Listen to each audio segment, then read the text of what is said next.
प्रधानमंत्री नरेंद्र मोदी आज बुधवार को वीडियो कॉन्फ्रेंस के माध्यम से national association of software and service companies के टेक्नोलॉजी एंड लीडरशिप फोरम को संबोधित किया। पीएमओ ने बताया, एलएफ के 29वें सम्मेलन का आयोजन 17 से 19 फरवरी 2021 तक किया गया है। इस साल के आयोजन का विषय shaping the future towards a better normal है। 3 दिनों तक चलने वाले इस आयोजन में 30 से अधिक देशों के 1600 प्रतिनिधि हिस्सा लेंगे। आइए देखते हैं हमारी इस रिपोर्ट में। हमारे यहाँ कहा गया है, न दैन्यम न पलायनम, यानी चुनौती कितनी भी मुश्किल हो, हमें खुद को कमजोर नहीं समझना चाहिए और ना ही चुनौती से डरकर पलायन करना चाहिए। कोरोना के दौरान भारत के ज्ञान विज्ञान, हमारी टेक्नोलॉजी ने न सिर्फ खुद को साबित किया है, बल्कि खुद को इवॉल्व भी किया है।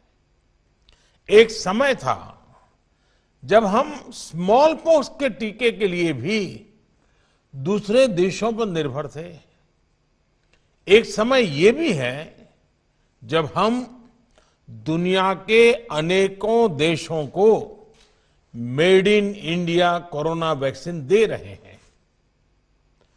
कोरोना के दौरान भारत ने जो सॉल्यूशंस दिए, वो आज पूरी दुनिया के लिए प्रेरणा है। और जैसा अभी आप सब साथियों को मुझे सुनने का मौका मिला, कुछ सीईओ ने जो बताया, इसमें भी भारत की आईटी इंडस्ट्री ने कमाल करके दिखाया है। When the chips were down, your code kept things running. जब पूरा देश घर की 4 दीवारी में सिमट गया था, तब आप घर से ही इंडस्ट्री को स्मूथली चला रहे थे। बीते साल के आंकड़े दुनिया को भले ही चकित करते हो, आपकी क्षमताओं को देखते हुए भारत के लोगों को ये बहुत स्वाभाविक लगता है। साथियों, ऐसी स्थिति में जब हर सेक्टर कोरोना से प्रभावित था, तब भी आपने करीब 2% की ग्रोथ हासिल की। जब डी ग्रोथ की आशंकाएं जताई जा रही थी, तब भी अगर भारत की आईटी इंडस्ट्री अपने रेवेन्यू में $4 बिलियन और जोड़े, तो ये सचमुच में प्रशंसनीय है और आप सारी टीम अभिनंदन के अधिकारी हैं। इस दौरान लाखों नए रोजगार देकर आईटी इंडस्ट्री ने सिद्ध किया है कि वो भारत के विकास का मजबूत पिलर क्यों है। आज तमाम डेटा, हर इंडिकेटर ये दिखा रहे हैं कि आईटी इंडस्ट्री का ये ग्रोथ मोमेंटम ऐसे ही नई बुलंदियां छूने वाला है।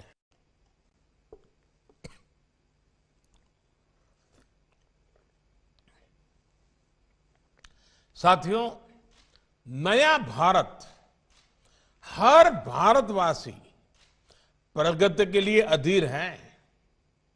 हमारी सरकार नए भारत के युवाओं की इस भावना को समझती है।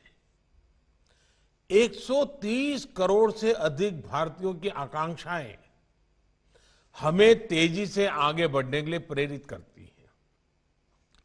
नए भारत से जुड़ी अपेक्षाएं जितनी सरकार से हैं, उतनी ही आपसे भी है, देश के प्राइवेट सेक्टर से भी है।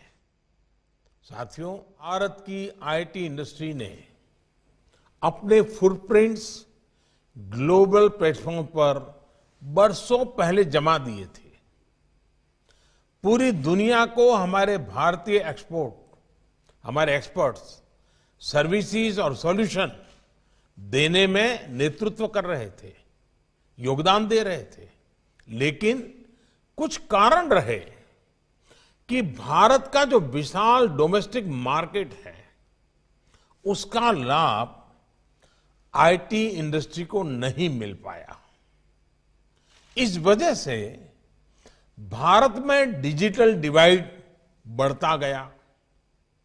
एक तरह से हम कहते हैं और हम कह सकते हैं दिया तले अंधेरा वाली बात हमारे सामने थी। हमारी सरकार की नीतियां और निर्णय गवाह है कि कैसे बीते वर्षों में हमारी सरकार ने इस अप्रोच को बदल दिया है। साथियों, हमारी सरकार भी ये भली भांति जानती है कि बंधनों में भविष्य की लीडरशिप विकसित नहीं हो सकती और इसलिए सरकार द्वारा टेक इंडस्ट्री को अनावश्यक रेगुलेशन से, बंधनों से बाहर निकालने का प्रयास किया जा रहा है।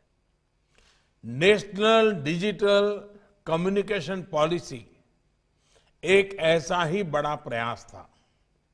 भारत को ग्लोबल सॉफ्टवेयर प्रोडक्ट हब बनाने के लिए नेशनल पॉलिसी भी बनाई गई। सुधारों का यह सिलसिला कोरोना काल में भी जारी रहा।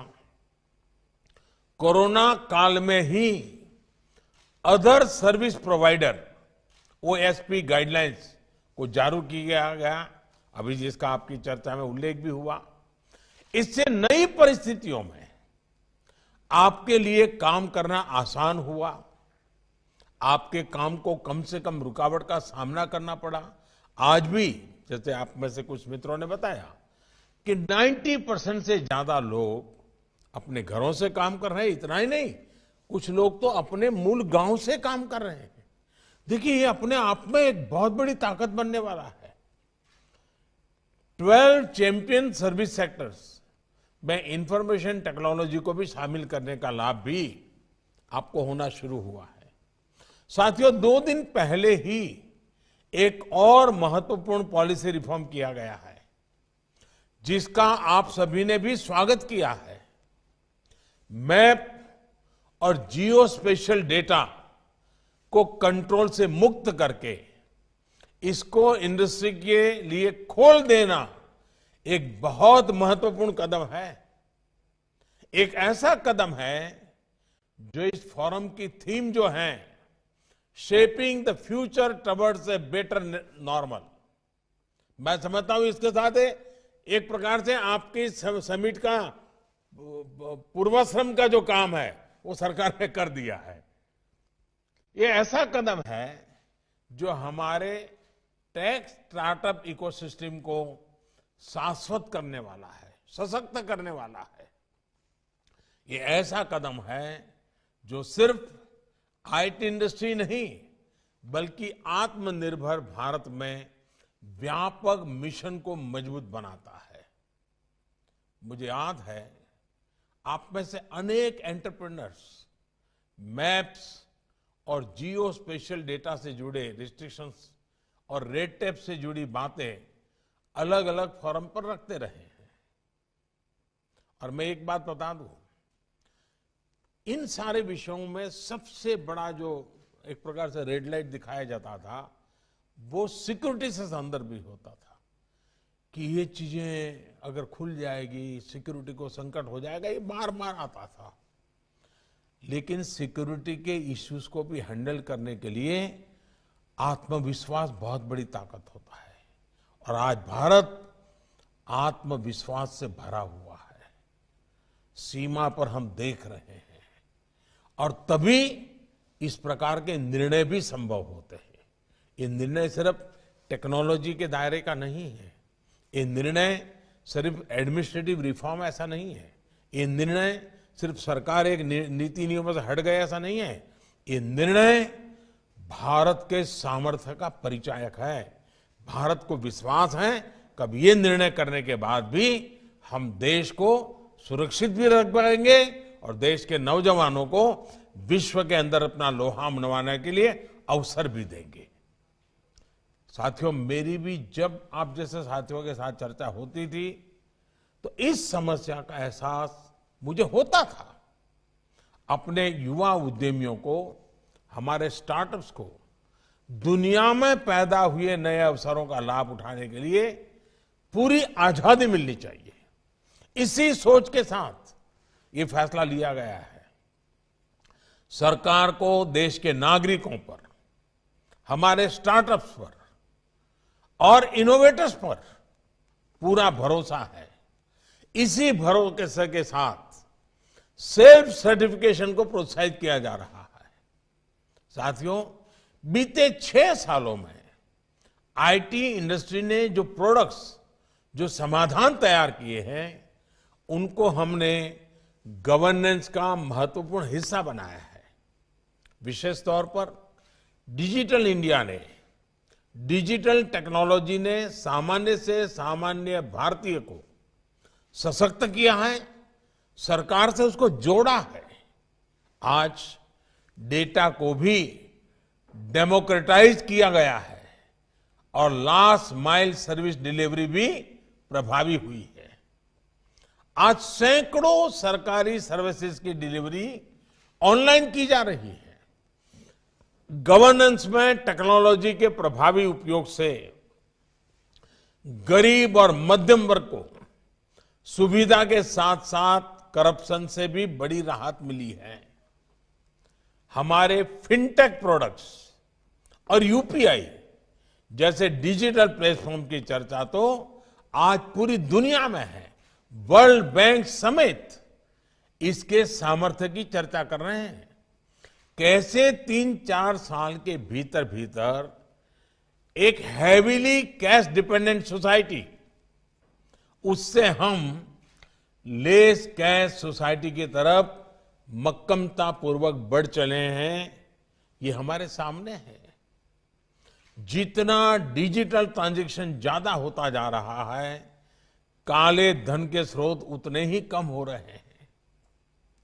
जेम ट्रिनिटी और डीबीटी के कारण ही आज गरीब के हक की पाई पाई उस तक बिना किसी लीकेज के पहुंच पा रही है।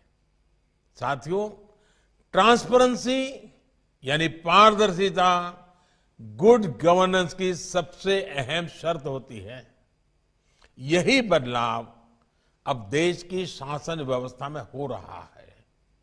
यही कारण है कि हर सर्वे में भारत सरकार पर जनता का भरोसा लगातार मजबूत से मजबूत हो रहा है।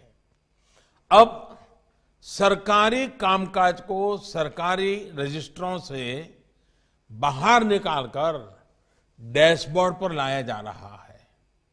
प्रयास ये है कि सरकार और सरकारी विभाग की हर गतिविधि को देश का सामान्य नागरिक अपने फोन पर देख सके। जो भी काम हो वो देश के सामने हो। साथियों, गवर्नमेंट प्रोक्योरमेंट को लेकर पहले कैसे कैसे सवाल उठते थे, ये हम में से कौन है जो नहीं जानता है। हम भी तो चर्चा में वही बोलते थे, हम भी वही सुनते थे, हम भी चिंता व्यक्त करते थे।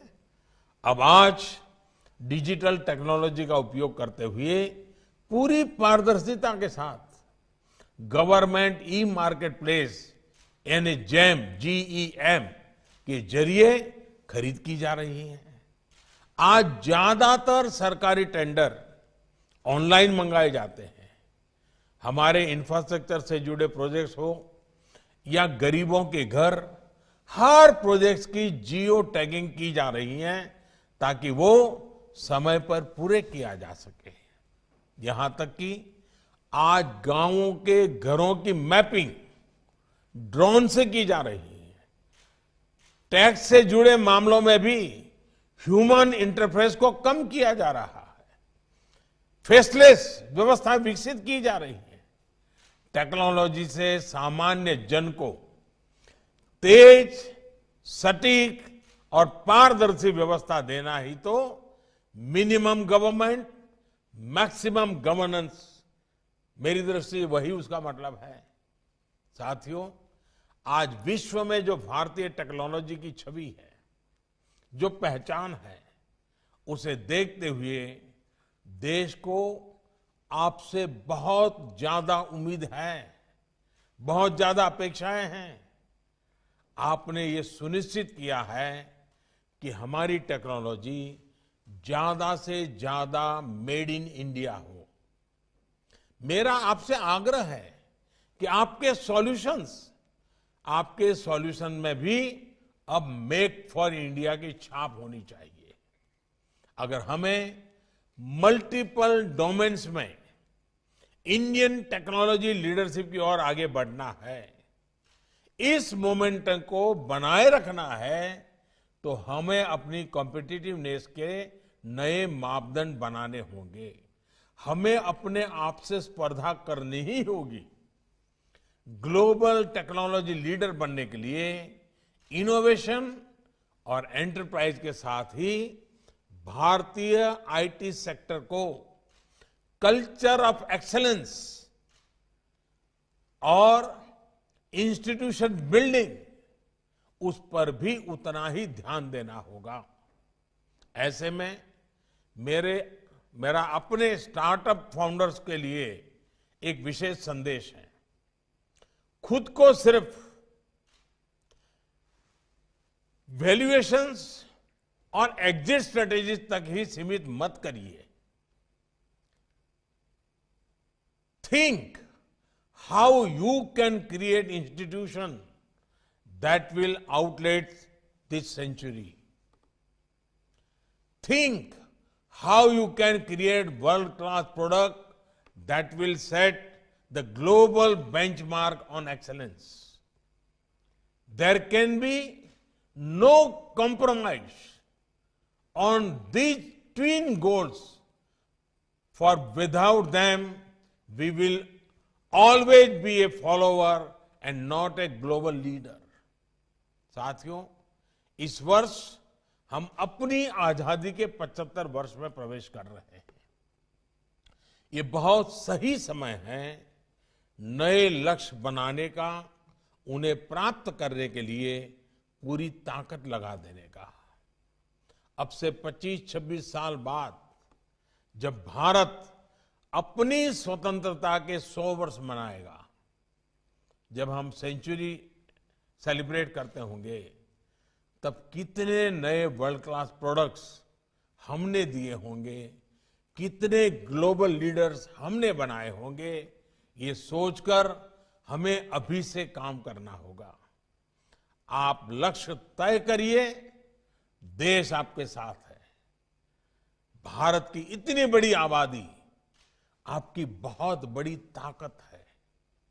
बीते महीनों में हमने देखा है कि कैसे भारत के लोगों में टेक सॉल्यूशंस के लिए बेसब्री बढ़ी है। लोग नए टेक सॉल्यूशंस का इंतजार कर रहे हैं। लोग नई चीजें ट्राई करना चाहते हैं और खासकर भारतीय एप्लीकेशंस के लिए तो उनमें एक उत्साह है। देश मन बना चुका है, आप भी मन बनाइए। साथियों, 21वीं सदी में भारत की चुनौतियां और उसके समाधान के लिए प्रोएक्टिव टेक्नोलॉजिकल सॉल्यूशन देना IT industry, tech industry, innovators, researchers, young mind, इनका बहुत बड़ा दायित्व है। अब जैसे हमारी खेती में पानी और फर्टिलाइजर की जरूरत से ज्यादा उपयोग से बहुत बड़ी समस्या आती है, क्या इंडस्ट्री को ऐसी स्मार्ट टेक्नोलॉजी के लिए काम नहीं करना चाहिए जो आर्टिफिशियल इंटेलिजेंस का उपयोग करते हुए हर फसल में पानी और फर्टिलाइजर की जरूरत के बारे में किसान को बता सके? सिर्फ टेक्नोलॉजी बनाने भर से ही काम नहीं चलेगा, इसको भारत में मास लेवल पर एडॉप्ट भी किया जा सके, ऐसे सॉल्यूशंस हमें तलाश करने हैं। इसी तरह हेल्थ एंड वेलनेस के डेटा की ताकत से गरीब को लाभ कैसे मिले, इसके लिए भी आज भारत आपकी तरफ देख रहा है। टेलीमेडिसिन को प्रभावी बनाने के लिए भी आपसे बेहतरीन सॉल्यूशंस की उम्मीद देश कर रहा है। साथियों, शिक्षा और स्किल डेवलपमेंट को लेकर भी टेक इंडस्ट्री को ऐसे समाधान देश को देने होंगे जो देश की बड़े से बड़ी आबादी को सुलभ हो। आज देश में अटल टिंकरिंग लैब से लेकर अटल इंक्यूबेशन सेंटर तक टेक्नोलॉजी के लिए स्कूल कॉलेज में ही माहौल बनाया जा रहा है। नई नेशनल एजुकेशन पॉलिसी में एजुकेशन के साथ साथ स्किलिंग पर भी उतना ही जोर दिया गया है। ये प्रयास इंडस्ट्री के सहयोग के बिना सफल नहीं हो सकते। एक बात मैं ये भी कहूंगा कि आप अपनी सीएसआर एक्टिविटीज के आउटकम पर फिर ध्यान दीजिए। अगर आपकी सीएसआर एक्टिविटीज का फोकस देश के पिछड़े क्षेत्रों के बच्चों पर होगा, आप उन्हें डिजिटल एजुकेशन से ज्यादा जोड़ेंगे, उनमें analytical thinking, lateral thinking develop करेंगे, तो ये एक बहुत बड़ा गेम चेंजर होगा। सरकार अपनी तरफ से प्रयास कर रही है, लेकिन इसमें आपका साथ मिलना तो मैं समझता हूं बात कहां से कहां ले जा सकती है। India is not short of ideas, it needs mentors who can help turn ideas into reality. साथियों, आत्मनिर्भर भारत के बड़े सेंटर आज देश के टियर 2, टियर 3 शहर बनाते जा रहे हैं। यही छोटे शहर आज आईटी बेस्ड टेक्नोलॉजीज की डिमांड और ग्रोथ के भी बड़े सेंटर बनते जा रहे हैं। देश के इन छोटे शहरों के युवा अद्भुत इनोवेटर्स के रूप में सामने आ रहे हैं। सरकार का फोकस भी इन छोटे शहरों में बेहतर इंफ्रास्ट्रक्चर के निर्माण पर है, ताकि वहां रहने वाले देशवासियों के साथ साथ आप जैसे उद्यमियों को भी असुविधा ना हो। जितना अधिक आप इन छोटे शहरों कस्बों की ओर जाएंगे, उतना ही अधिक उनका विकास होगा।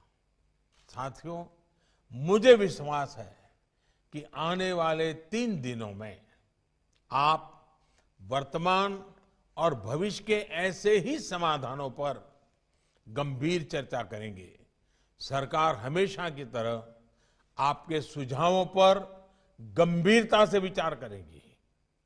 और मैं एक बात जरूर कहना चाहूंगा, पिछली बार 15 अगस्त को लाल किले से जब मैं बात कर रहा था, आपने सुना था, मैंने देश के सामने एक लक्ष्य रखा था कि 1000 दिन में हिंदुस्तान के 6 लाख गांवों में ऑप्टिकल फाइबर नेटवर्क का काम पूरा करना है। अब ऑप्टिकल फाइबर नेटवर्क ये तो एक स्केलेटन हो जाएगा और मैं पीछे लगा हूं तो शायद हम कर भी लेंगे, राज्य भी इसमें हमारे साथ जुड़ जाएंगे, लेकिन उसके बाद का जो काम है ना, वो आपके दिमाग से जुड़ा हुआ है। ऑप्टिकल फाइबर नेटवर्क का इंफ्रास्ट्रक्चर हिंदुस्तान का गरीब भी गरीब इसका उपयोग कैसे करे, यूजर फ्रेंडली नए नए प्रोडक्ट कैसे आए, गांव का व्यक्ति भी सरकार से, बाजार से, बदलाव से, शिक्षा से, आरोग्य से कैसे जुड़े, ये स्केलेटन उसकी जिंदगी बदलने का एक बहुत बड़ा रास्ता कैसे बना सकता है। ये काम अभी से आपके यहां छोटे छोटे स्टार्टअप्स ऐसे प्रोडक्ट लेकर के आए कि गांव में ऑप्टिकल फाइबर पहुंचा कि गांव की इन 10 जरूरतें पूरी हो जाएगी। गांव के अंदर ऑप्टिकल फाइबर पहुंचा, गांव के बच्चों के जीवन में ये चीज बदलाव लाने के लिए मेरे पास रेडी है। आप देखिए कितना बड़ा अवसर है, कितना बड़ा अवसर है। और इसलिए मैं आपको निमंत्रण देता हूं कि सरकार इस काम को कर रही है। आप सोचिए, आजादी के 75 साल के लिए आप क्या कंट्रीब्यूट करेंगे, कुछ तय कीजिए। 2047 आजादी 100 साल के लिए मनाने की जाएगी, आपका रोड मैप क्या होगा आपके लक्ष्य क्या होंगे, उन लक्ष्य को लेकर के कैसे चलना, उस पर तय कीजिए। हमें लीडरशिप लंबे अरसे तक लेनी है, हर क्षेत्र में लेनी है।